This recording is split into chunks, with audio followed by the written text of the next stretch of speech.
will live on and hit. This is the very first and definitely not the last live Project Egg interview. So without further ado, let's get this bad boy started. Ladies and gentlemen, welcome to another episode of the Project Egg Show, a very special episode, as we just talked about. Today, we get to speak with Colin Hogan, the managing director of DemoDuck. Colin, thank you so much for joining me today. Thank you so much for being a part of this historic moment in Project Egg's history. How you doing today? I'm doing well. Thank you for having me. I feel so honored to be part of this historic moment and just be a little, blip on the history, in the history books, I should say. So I'm excited. Fantastic. Let's jump right in. Mm-hmm. What is your story? Wow, that's a great question. So my story is one of duality. I would say both on the creative side has always been something that I've been attracted to, but also on the business side. I'd say the best example of this is probably in college when I was running at the University of Maryland. I was running the sketch comedy group. At the same time, I was majoring in finance.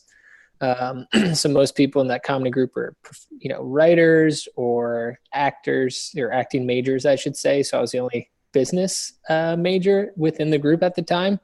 And that's continued to today, really, through coming to Chicago, taking classes at Second City and getting involved with the improv comedy scene, to working 9 to 5 and a day job for, a bank for a while, a startup, and now at DemoDuck. And the comedy thing has kind of gone to the wayside because my role now is like the perfect intersection of creative and business, figuring out how to get good clients, create creative work and high quality work, and continue to grow the business, attract top talent, to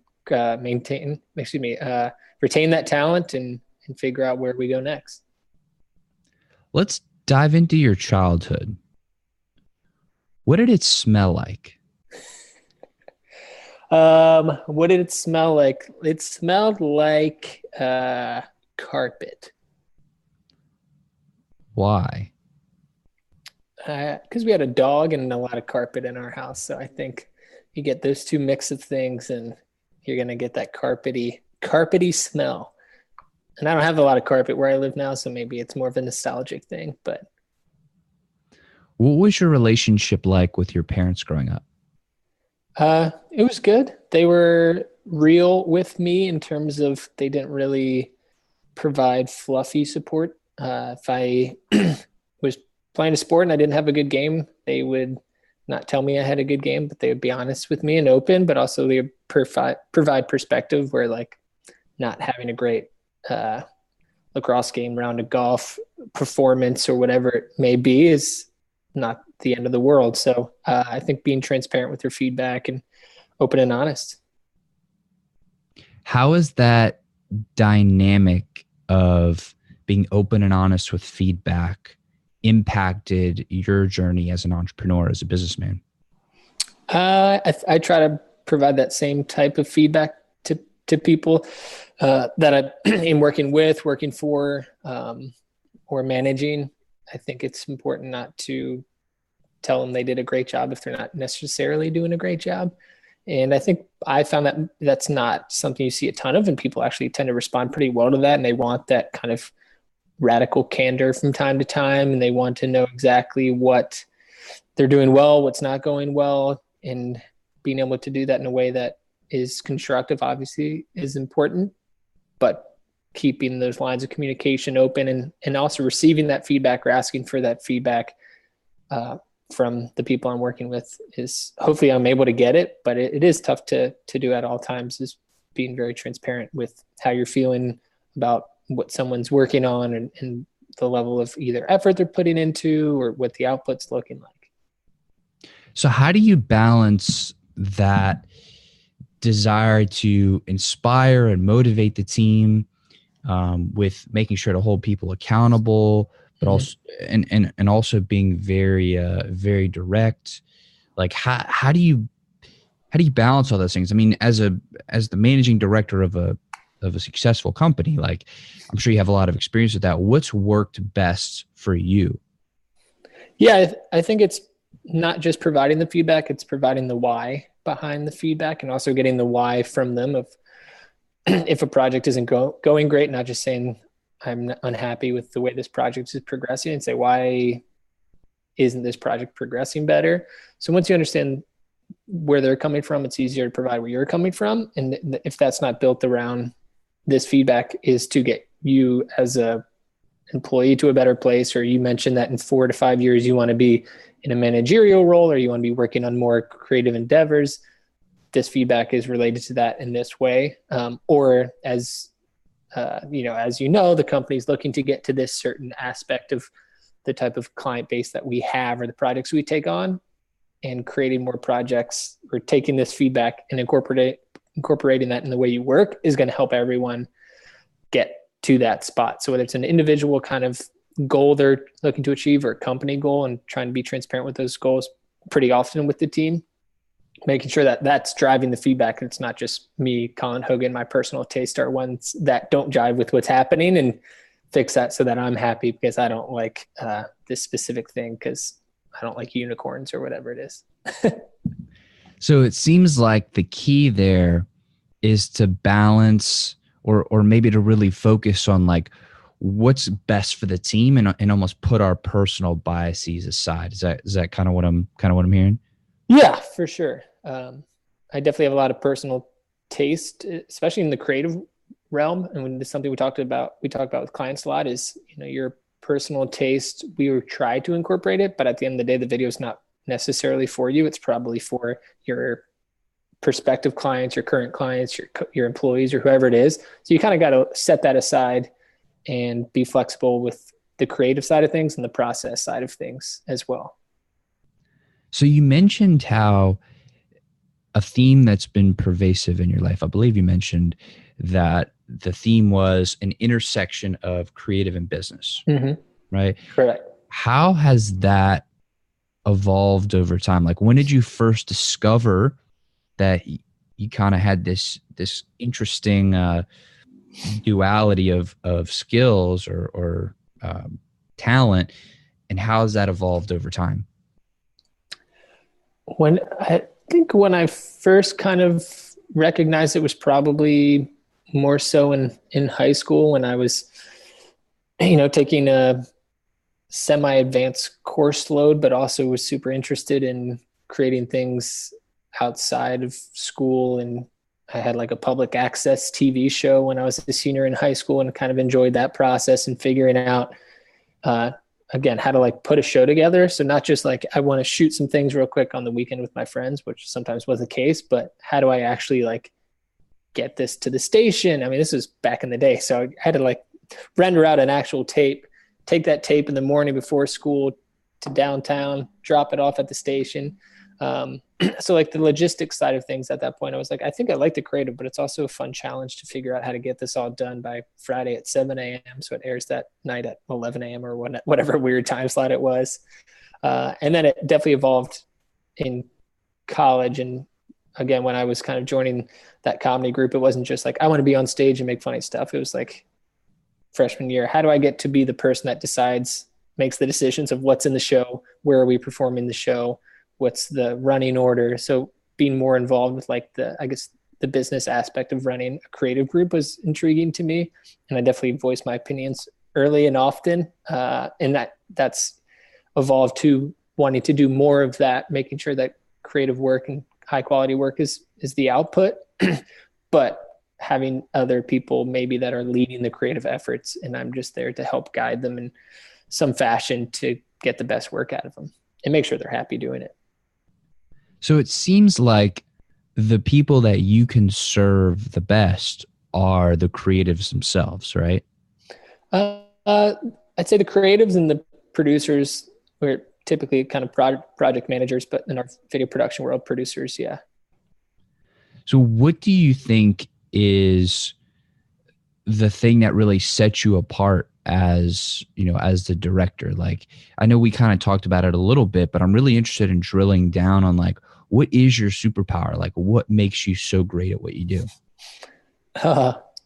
Good question. Empathy is important. Understanding and putting yourself in the shoes of the people that you're working with, both clients and employees. And I think that would be probably number one, and that way you can anticipate issues before they arise. You can provide feedback in a way that would jive with how I would want it. And along with empathy, being able to look towards the future of like how decisions today will impact things in the long run. I think that's the biggest biggest attribute is not making any short-term decisions. And coming from the startup world, I definitely saw a lot of that we need to stop spending right now so that we hit a certain number in a week because it's the end of the quarter, or if we do more of this thing, even though it won't be good for a brand, it's going to get us more short-term revenue. So just being more cognizant of what the future of the industry looks like, what the future of the company we want it to look like, and then creating a roadmap of how to get there. So anticipating trends and not making any short-term decisions that are going to negatively impact where we're headed. So empathy and forward thinking, I guess. When you were going from elementary school to high school, into college, what was your identity? How did you view yourself, and how did that evolve over time?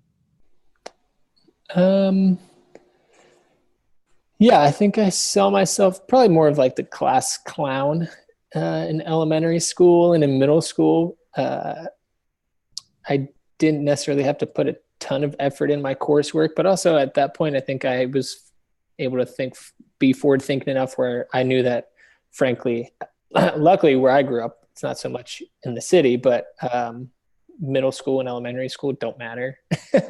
So I didn't necessarily care too much. I got decent grades, but it was like, this isn't going to affect anything. It's not going to affect what school I get into. Colleges don't look at your elementary school grades, at least to my knowledge. So yeah, I was kind of class clown. I wanted to do well enough, but I wasn't hell bent on getting straight A's or anything like that. But then over time, it was like, okay, I don't always have to like crack a joke, and this is probably coming from some level of insecurity or more so maybe need for attention. And as I kind of realized that, I was like, I don't know if I want that to be my persona. So I still crack jokes a lot for sure in high school, but as most people, got a little less rambunctious and probably obnoxious with it. And I kind of got along with most people. At least I hope I did. Maybe they'll have a different perspective, but I'm just kind of easygoing and still try to be relatively easygoing with things. Once you started to venture into the world of comedy, mm-hmm. how did you make that transition? What were some of the biggest takeaways from being in that world, being in that space? I think the biggest transition and takeaways from that world was, it's definitely a lot of unique personalities, and it's oftentimes more cutthroat and petty than business, I would say. Even obviously the most standard, competition in business is often like employees maybe jockeying for a promotion or companies jockeying for a prospective client. But when it's like one person versus one person, both competing to get on that stage or get laughs or be the funniest person that night, it's like a weird level of low-key backstabbery and double speak of like, oh, you did good show. And then behind someone's back, like, oh, everyone's a critic too in the comedy world. So everyone's critiquing everyone else's style or their jokes, or that person's a rip off of that famous comedian, things like that. So it's just a little, a lot of different personalities, and everyone, for the most part, there's definitely some nice people, but a lot of people were very competitive, which I didn't necessarily expect. And I think that's probably evolved in the last couple of years. But when I first moved to Chicago and got involved at that scene, which is a very crowded space, it's definitely a lot of armchair comedians, I guess. From that time, until now as the managing director of Demo Duck, what was that chronology? Like, how did you get here to where you are? Yeah, so I moved to Chicago in 2008, right at the height of the economic crash at the time. So I took a bunch of different odd jobs across the city, basically anything that I could get. And it was mainly contract or seasonal work because no one really wanted to hire anyone full time and pay benefits and all that jazz. So I worked at a lot of the most popular tourist destinations in Chicago. Worked at the Art Institute of Chicago for a little while. Worked at the Hancock Tower here. Worked on a double-decker tour bus as a tour guide, which was pretty fun on nice days. Not so much when it was super crappy out, but yeah. So kind of bopped around for a while. Worked at the zoo, and then took a full-time job in like 2009, I think, after about a year popping around at a bank. And it was like a bank cafe. So it was ING Direct, which I think was acquired by Capital One, and they still have their cafe. So I would, again, talk about duality. I was serving lattes and literally helping people open like checking and savings accounts and talking them through that. And it was cool because the people that worked there were not your typical finance people or bankers, but still pretty motivated and pretty relaxed. So I was there for a few years, and then I went actually into the HR world at Groupon for a while and was there, I think, just shy of 4 years.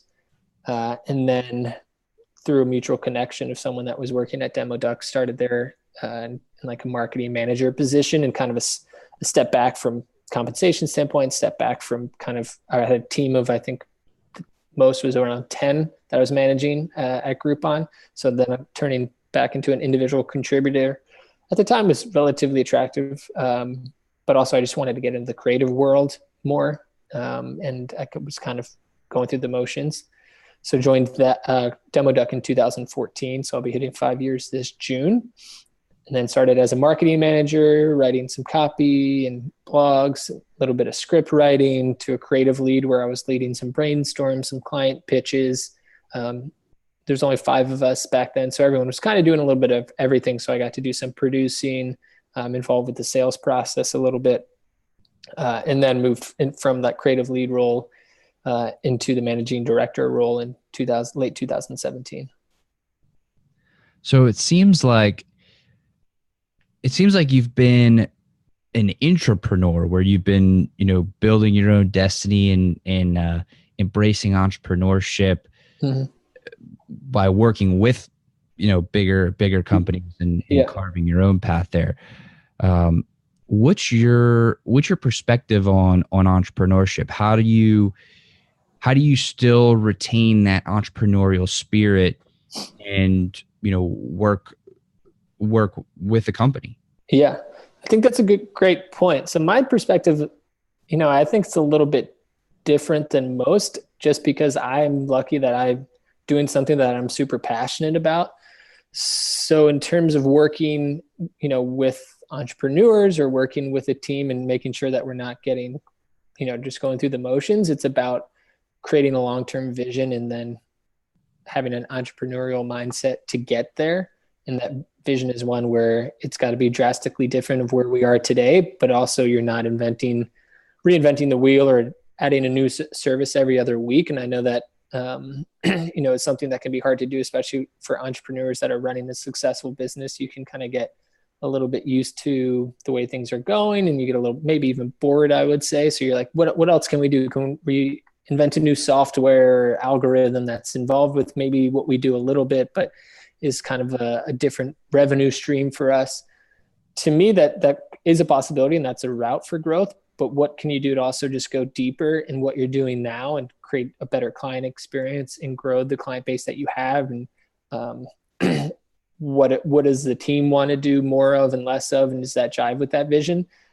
Luckily at our company, it does. And it's a matter of working with more long-term clients, getting to know them better so that there's less surprises of, new clients who we don't know as well because you don't know what their expectations are, what their tastes are, even kind of what their typical working style and process or communication style is. So it's about creating that vision and then having that entrepreneurial mindset to get there. Because we throughout my career with demo ducking, even prior to that, I've seen a lot of entrepreneurs who are just creating things because they think there's a good exit strategy or opportunity. So they're just going to create it and flip it and make it as quick as they can and then sell it off. And if that's the way you want to be an entrepreneur, that's totally fine. But I want to be doing this for as long as I possibly can. So mine is less focused on doing a new thing every other month and more of the long-term sustainable and well thought out growth. That's interesting. So when it comes to entrepreneurs that you're seeing and you're working with, and you're probably working with entrepreneurs all day, what are some of those key obstacles that the majority of entrepreneurs are facing, and how do you overcome those obstacles? I think it's often just trying to move too fast, and that's not necessarily an obstacle, but the whole entrepreneur world, if you will, is all about like move fast, break things, figure it out. And that's okay. But at the same time, especially if you have like a growing team that you're working with, you're just like people's livelihoods and, their family's well-being in a sense is in your hands. So I think just making sure that you're not just thinking about the bottom line or that exit strategy or hitting a certain valuation or getting in front of the right investor. And I think most of our clients are pretty savvy, and we do have a process where we have a discovery call with them and we make sure that it's a right fit for what we're looking to do, and they're realistic with their expectations, but also have they thought out like how is this video or set of videos going to fit into their growth? Because if they're just making a video because they read a blog that said they need a homepage video, that's great. We'll have that conversation. We'll provide feedback to that, and if they're open and receptive to that feedback, great. But if they're just not listening and they just want us to make a video in a week and a half, which is not really possible, then that's not a great fit. And there's probably people on Fiverr or something like that can get it done for them, but it's not really going to work for us. And I'm not sure, maybe their business will be successful, but it just gives us the sense that maybe more likely it won't. And that's not what we want to kind of get aligned with. We also want to get paid for it. So if they're not thinking through the strategy for their marketing and how this video fits into it, and the company's not going to be successful in the long term, they're not going to be a repeat client, and maybe they won't pay their invoice at the end of the project. So in the world of online marketing, and I've been in this space for a little over 4 years, so I see this all the time, but a really, really powerful video can absolutely make a world of difference to a business. I mean, if one video goes viral or just starts converting at a ridiculously high rate, I mean, you could turn a not profitable marketing campaign into a very profitable marketing campaign, and that could be the difference between scaling to $1 million plus company or not. What do you see as far as Demo Duck's like superpower? How do y'all help create that amount of impact with video? That comes going back to duality, kind of the theme that I threw out first, is it's got to have the right balance of strategy and creative. And I think we find ourselves living at that intersection of the two, and we're intentional with the creative as well. So, everyone has a brief in our world, but, we dig in pretty deeply to that brief and we ask a ton of questions. And then we're also pretty rigid about, the video can't do every single thing that you want it to do. It's just got to be a hook, and that hook can be through comedy. That hook can be through the visuals, the metaphor being used, or whatever it is. It's just a hook to get people to go learn more on some specific page or go to a product page to learn more about it. But it's got to have that right level of information where it's not just overbearing or throwing too much at the wall. Pick out what you want to say it in a way that is going to be the right kind of methodology for your audience and delivered in the right way. and then promote it in the right channels. So I think if you're doing those two things of making sure the right info, calling down the information so that you're just saying what you need to say, and then saying it in a way that's going to resonate with that audience, you're in a good spot. And then if it's authentic to who you are, who your company is, that's also going to be very beneficial, especially if it's B2C. I mean, the most commonly referenced video in our world is Dollar Shave Club, which was made for like $3,000 or something like that. And they just shot it in a warehouse, and obviously there's not a huge amount of like actors involved. It's just the guy that runs the company shot it with a friend over a couple of days. And then, like you mentioned, that like rocketed them into huge valuation and funding and now acquisition. But that was just him being himself and like very authentic. And he was taking classes at Upright Citizens Brigade, I think at the time. So don't try to be something that you're not, or something that your company isn't as well. And I think you'll find that you'll have a video that's going to perform well for you. What have been some of your biggest wins with clients at Demo Duck? Like the ones that you were personally involved in that you just knocked out of the park? It's a good question. We created some work with Geico last year that was like a pre-roll ad campaign. And it was sort of them testing the waters a little bit. They work with a great agency on a lot of their larger budget commercial productions that we all know and love and see on TV or streaming services, as we're watching our favorite shows or whatever.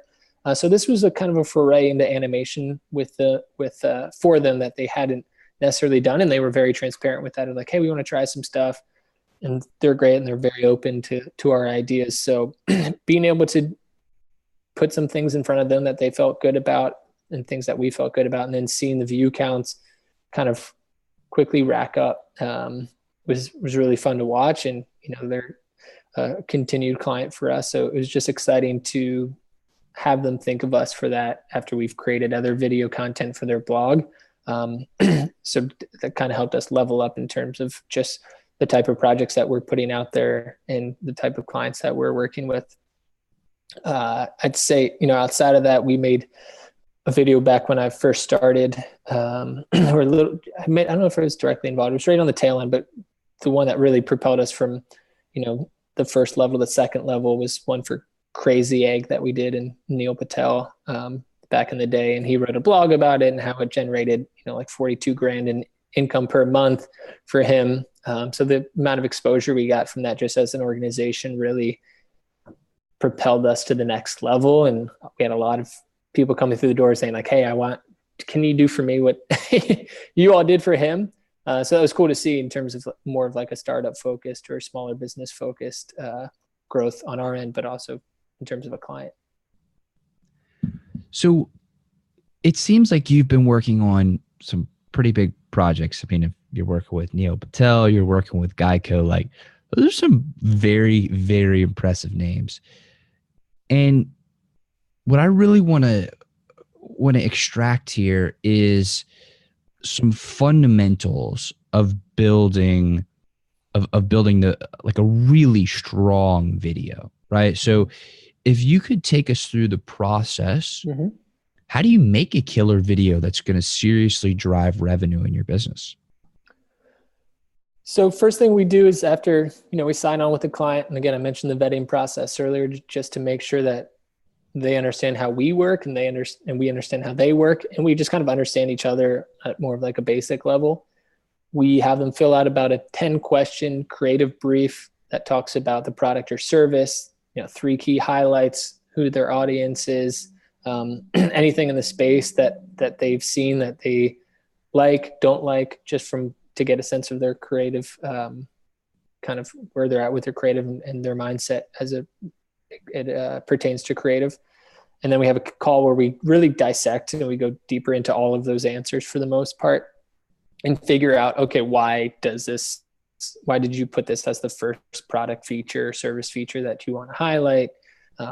You put a lot of, usually it's like audience, everyone. Okay, everyone would be great, but like, are we talking about consumers? Who's actually buying this? Who's the typical buyer? And are they And who's the decision maker? Like, is it an engineer who sees this video that then tells their boss, like, hey, this would make my life easier? So figuring out how they're going to, actually distribute and promote the video obviously is important. And from there, it's a brainstorm that we do internally where we just throw every idea up on a whiteboard that we think of ways to tell that specific story and get across that message. I mentioned it could be a metaphor. It could be kind of a visual approach using a mix of, real life images and animation. It could be full animation, could be live action, depending on the budget for that particular project. And then culling those ideas down, stress testing them internally of, what's kind of basically like a SWOT analysis. What's the strength of this idea? What's the weakness? Is there an opportunity to make it better? And what could go wrong if we turn this idea into a video? Presenting those to the client and having the client kind of talk through them with us, and then select one of those that we're moving forward with, and preferably one. And we definitely get ideas where it's like, we like them all. Can we combine them all together? And it's like, well, then you're going to jumble the message because you have a metaphor and you also have a use case. So making sure that we're being very specific and intentional with the story that we're trying to tell.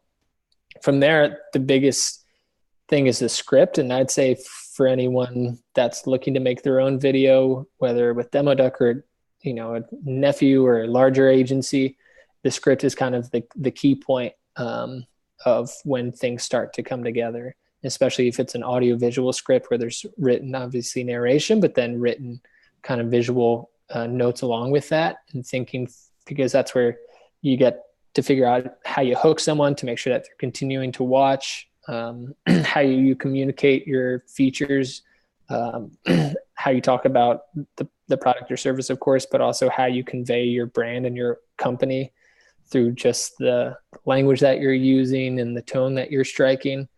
And we love writing scripts. And I think that's definitely, a fun part of the process for us, and where it starts to click for the client of like, okay, I can start to see how we're going to tell this story.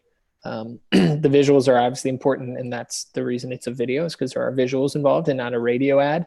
But the basis of all that is really going to be like the idea and the script, and that's when it starts to come together. So from a process standpoint, after we script, we storyboard out, so we have visuals attached with each part of the script, and we can actually see the visual flow of the story. We create style frames that are actually custom, sketch versions of the storyboard, or a few frames from the storyboard, so we can see what the colors look like, the textures, the line weight, things like that. We add motion to it from there, where there's actually animation and things. It's a moving picture. And final step is typically sound design, things like music, levels, sound effects if needed. And then we render it out. So it's about, it can be anywhere from 6 to 10, 12 weeks, depending on the complexity of the project, client feedback, because there's client, revisions built into that process as well. But if I were to boil it down into like what I would say is the most important part of that process for people to get right that are making a marketing video, especially in the digital space, it would be that concept and scripting phase, and just making sure that it's clear what you're saying. It feels like it's on brand with with your company, and it's the right fit for that audience as well. Dude, that was a very comprehensive breakdown of the process. And I didn't know how in detail you wanted me to get, but yeah. I love details. Okay. I really do. I really do. So clearly you know what you're talking about. Clearly you've done a lot of this. Clearly you've been able to generate some significant results.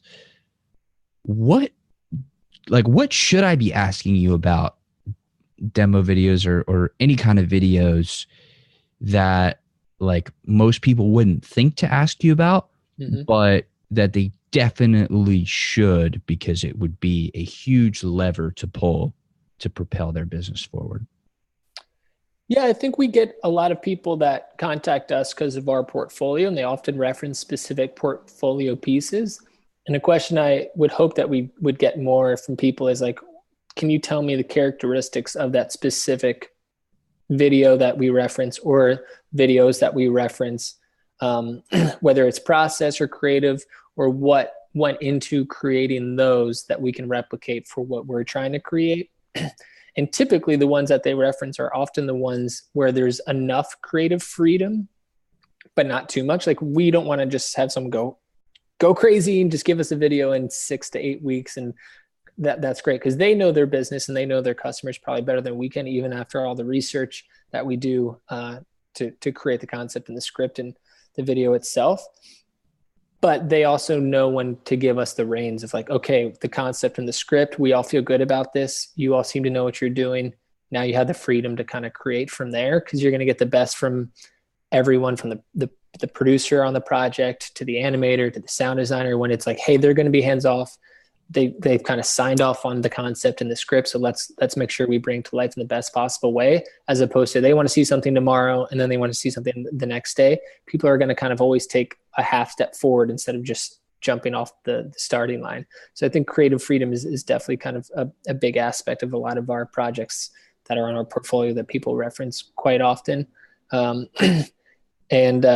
Yeah, I think just being realistic in terms of like the time that goes into it as well. And I'd say most of those projects are, since we're given creative freedom, are actually finished on a pretty quick basis, relatively. So we want to keep momentum on a project as much as we can. We don't want to be forced to create something within a super short time frame. But the opposite end of that of, hey, we can take 20 months with this isn't great either, because it's hard. You got to stop, and then they need a couple of weeks for legal review, which is totally understandable, especially with some larger name clients. But it's like, what can we do to just keep the momentum on the project from a timing standpoint? So creative freedom and momentum are the two biggest attributes of a lot of our most referenced portfolio pieces, which is a long-winded answer. But to go back to your initial question of questions being asked of just, hey, I really like this video. We want to create something maybe not exactly like it or even like it at all, but that's why I'm contacting your organization to create a video for us, is because we like these certain videos. So what went into those videos? How did you create them? Tell us about the process, and how can we replicate that for what we're trying to make? So I want to put you on the spot a little bit. Okay. Because I think it'll be fun. On a live stream? Oh no. When it comes to Project Egg, let's use Project Egg as a case study. Okay. Let's say I was like, all right, man, we need to make a video. We need to seriously ramp up the number of people who know about us, who are subscribed to the show, and we just need to get more people involved and engaged. What do we do? How are you reaching people now? What's your most successful listener acquisition tool or channel that you're using right now? And who is the target audience, and who do you see that is, the Project Egg is resonating with the most right now? So right now, the biggest user acquisition tool is the podcast, or the audio only version. Okay. And specifically through iTunes, specifically through, like on your phone, you have the podcast app. That is the biggest user acquisition tool. Clearly with live streaming, I think that live streaming is going to be the biggest and have the most impact moving forward. But I'm not sure. And then as far as like who I think we can serve the best is aspiring entrepreneurs who haven't taken the leap yet and know that they're destined for greatness and have an inkling about this entrepreneurship thing. Maybe they follow some entrepreneurs, but they haven't quite taken the leap, or people who have gotten started already and are looking for like tactical stuff from really successful people. They might come on to this show and they might be like, oh, wow, I really, really was like trying to create a good video for my company. Now I have a bit more of a framework of a blueprint to move from. So it's like a mixture of inspiration and tactical, and also entertaining, because it's awesome to hear the stories of the guests. Yeah. I mean, and without the full process, I think two things would come to mind for me. And I think one would be, since it is such a specific audience, and they're also probably looking for very specific keywords and search phrases, and probably going to YouTube to get a lot of these things from different entrepreneurs and subscribing to certain channels, which you could probably better speak to than I could. It would be creating really short 15-second, probably pre-roll ads or true view ads or like teasers of what the podcast is. And a few creative ways that you could do that in terms of like actually execution would be, I think you have most recordings from what I saw and have listened to thus far. So you take kind of highlights of different conversations and maybe the ones that have the most views, because those are ones that people are finding or clicking on the most. So getting those and putting like a highlight reel together, then putting the really slick graphics package over top of it that, states exactly what the mission is for Project Egg and what the goal is for the listeners. So, if that's, learn from the best and brightest, that's kind of a humble brag there. So I guess I should say it, but, learn from other entrepreneurs, figure out, chase your passion, whatever it is, but make it a real fun, like sizzle reel of using actual footage over top of like key text as well. And that could also work on social, especially with the autoplay being on mute, is you get those kind of key phrases out there that are going to get people to say, oh, what's this? Especially if you do it on YouTube, then you can link to your channel, obviously, and have people subscribe and see the subscriber numbers go up. And if you're looking for something that's maybe more of like a homepage video of, 45, 60, 90 second, you could still use actual snippets, but use narration on top of that and maybe do the full thing animated. So if someone's telling a story, you can find real clever animation, creative animation to kind of bring that to life of someone talking about, me, how the duality of what I was doing going through business and then of course comedy. And then through animation, there's a lot of ways you can bring that together with, a cash register on one side and a open mic in front of a brick wall at another, like a stand-up comedy venue. So using animation to kind of weave all the stories together too, because if it's one cohesive visual language that you're using throughout the video, it could be a fun way to actually pull actual footage and then have that narration hit on all the key points that you want to make sure that you're conveying that you're not necessarily going to get within those interviews. So if you're looking at two different ways to tackle the online digital marketing game, I'd say for the 60-90, you can be a little bit more prescriptive with the narration. You can go a little bit further in depth and also make sure that's conveying the brand of what Project Egg is trying to do while still highlighting some snippets. While the pre-roll ad that's a little bit shorter, it's like just get those fun snippets, get some people laughing, use actual clips from the interviews, both video and audio clips, and then put that all over a really slick graphics package. Basically, if you were creating like Project Egg, the TV show, what would be the intro title sequence, and just having that and using that for your pre-roll ad on YouTube could be a fun way to get people to click through it. And then with all the things that you can do with YouTube, you could just get so specific of search terms that you'd be able to find that audience and make sure that your dollars aren't being wasted from a promotional standpoint. Whoa. That was some serious value. I feel, wow. That's amazing. Now it makes sense. Mm-hmm.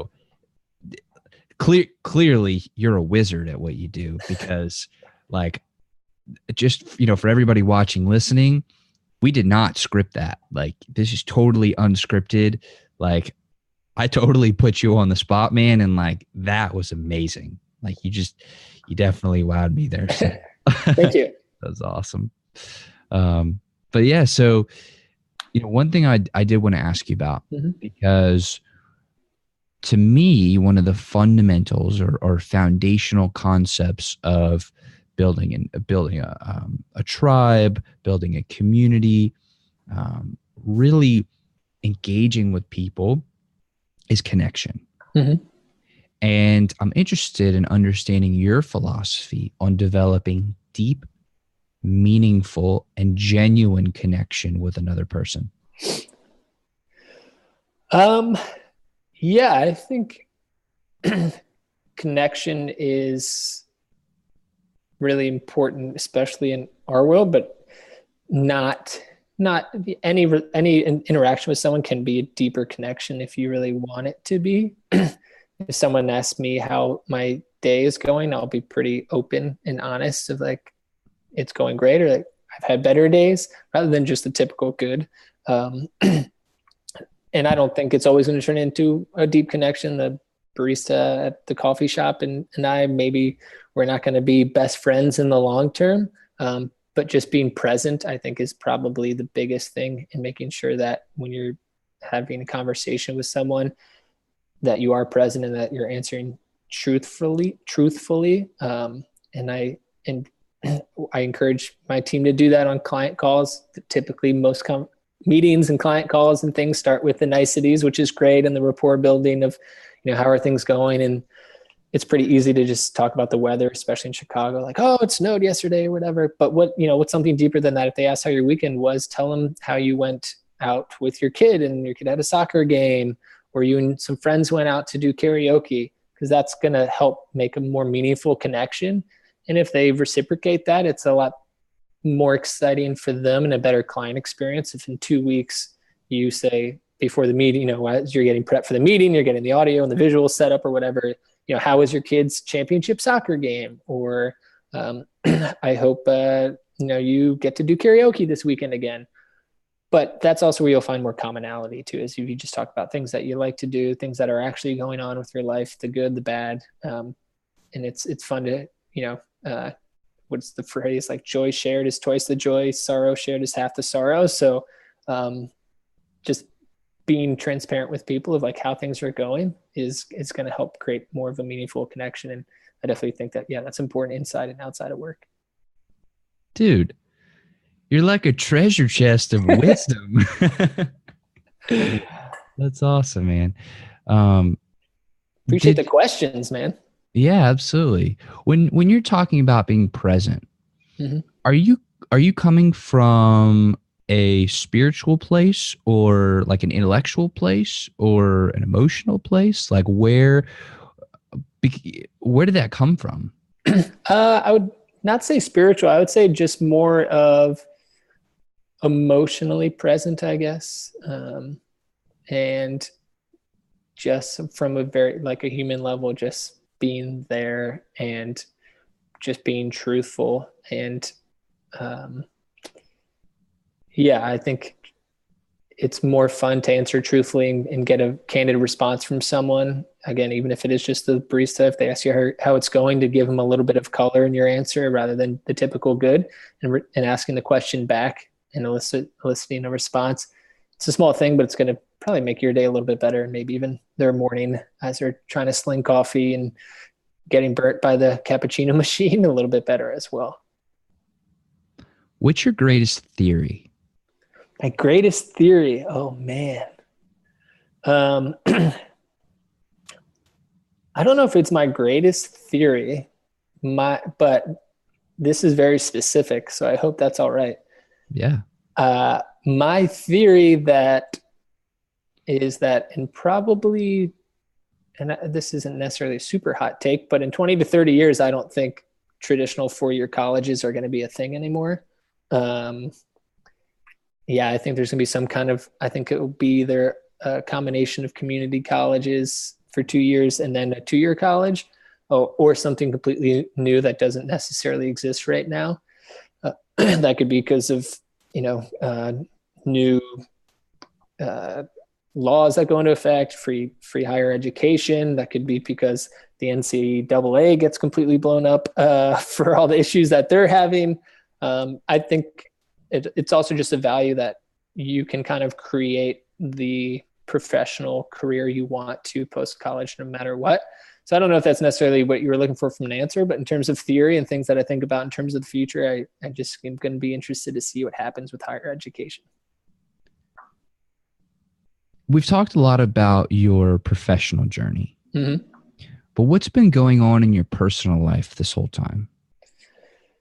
So it's in the last couple of years, it's been really great. I got married in 2017. We dated thank you. Her and I dated for, I think, 4 years or 5 years leading up to that marriage, which has been exciting. We bought a house or condo last year.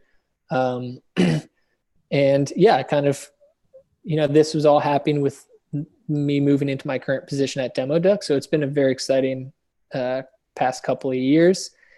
And then, going back prior to that, outside of the comedy world, me and my buddy were creating some, comedy pilots and things, and we had sold ones to some networks. So we had that going on the side while I was, working the corporate gig as well. So it was fun to deepen those friendships outside of work and kind of find out like, hey, can I work with, my friend on a professional standpoint and get this business going on the side as well.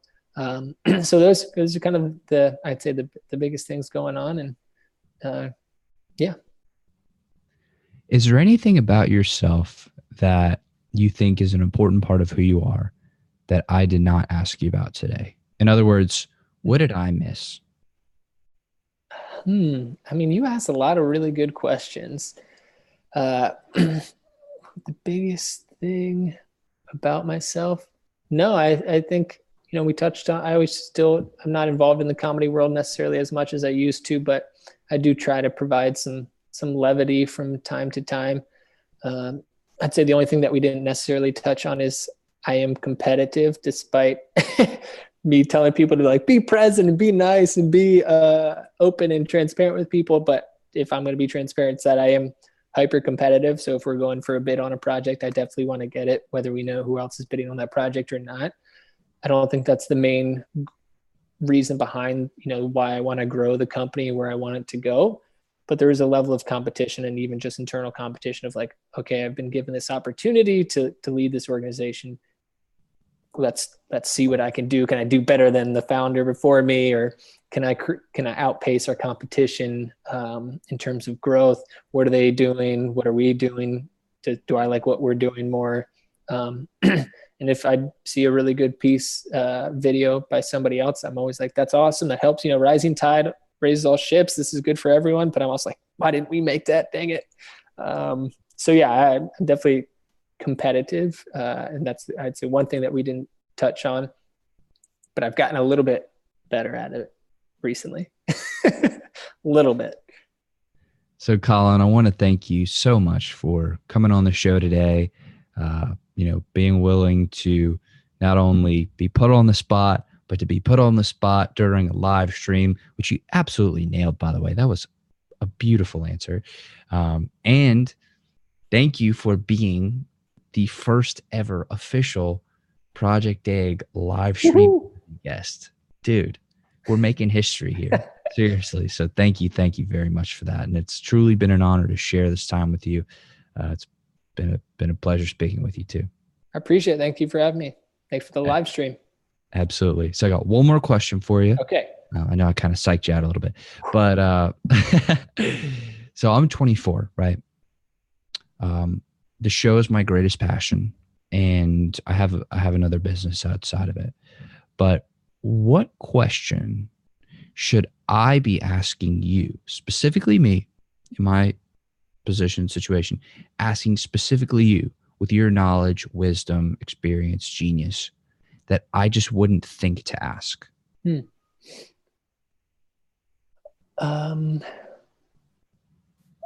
What would be, especially given the conversation, I mentioned the competition and forward thinking and always wanting to, strive to a certain thing. What would be one piece of advice I would give you? This is, again, you asking me this, between where you are now and where you want the show to be, where you want your professional career to be. What do I do between now and then to like keep my sanity, keep my happiness, and not feel like I'm not doing what I want to do or getting there? Do you want my answer to that? Yeah.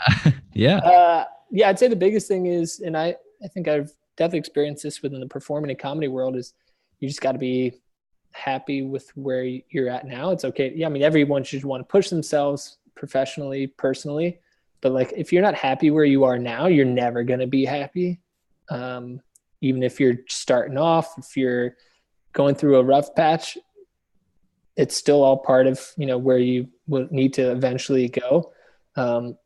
So as long as you're finding some level of success, like revel in that success, be happy about it, but don't tie your happiness to getting to a certain mark or getting to a certain goal, because you'll just, even if you get to that goal, it's just going to continue to move further away. Okay, now I have 1 million subscribers. How do I get 2 million? And that's not going to be very sustainable for your happiness in the long term. Well, once again, I'm truly inspired by your profound wisdom. So thank you very much. I really am grateful for your time, and I want to express my gratitude to you for that. And I want to thank everybody who's watching, listening. Y'all are the reason that I do this, and I just wanted to say thank you, and I love y'all. And yeah, that just very, very, very grateful for y'all too. So thank you very much. Colin, you want to wrap us up? All right. Yeah. Thank you for listening, everyone. And if you need a video for your business, head over to demoduck.com. All right, everybody. This has been the first ever Project Egg live stream episode. Tune in next time for more. Let's change the world.